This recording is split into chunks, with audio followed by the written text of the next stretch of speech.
அவங்க கிராமத்துலேருந்து கொஞ்சம் தூரத்தில் பக்கத்து கிராமம் ஒன்று இருக்குங்க. அந்த கிராமத்தில் ஒரு பெண்ணை காதலிக்கிறாருங்க. இவங்க 2 பேருமே காதலிக்க ஆரம்பிச்சிருக்கிறாங்க.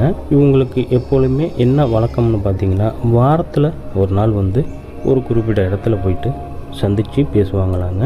நைட்டோ பகலோ அந்த மாதிரி சந்தித்து பேசுவாங்களாம். அப்போ வந்து செல்ஃபோன் அவங்கள்ட்ட அந்தளவுக்கு இல்லைங்க. யார்கிட்டையும் செல்ஃபோன்லாம் கேட்க முடியாது. அப்படி இருக்கும் பொழுது இவங்க என்ன பண்ணுவாங்கன்னா, தனது காதலிக்கிட்ட பேசணும்னா என்ன பண்ணுவார்னா, அவங்க கிராமத்தில் இருக்கிற அந்த பெண்ணோட ஃப்ரெண்டு அவங்க கூடலாம் நல்லா பேசுவாருங்க. அவங்கக்கிட்ட இது மாதிரி நான் இன்றைக்கி பார்க்க வர்றேன் சொல்லிடுங்கிற மாதிரி சொன்னோன்னா அவங்களும் போய் சொல்லிவிட்டு வந்துடுவாங்க. அதே மாதிரி அந்த பெண்ணும் பார்த்திங்கன்னா நைட்டு ஒரு 7-8 மணியை போல் இந்த குறிப்பிட்ட இடத்துக்கு வந்துடுவாங்க. இந்த மாதிரியே கொஞ்ச நாள் போயிட்டுருக்கு. கிட்டத்தட்ட ஒரு வருஷமாக இப்படி தான் அவங்களுடைய வாழ்க்கை ஓடிட்டுருக்குங்க. அன்றைக்கி அது போல் தான்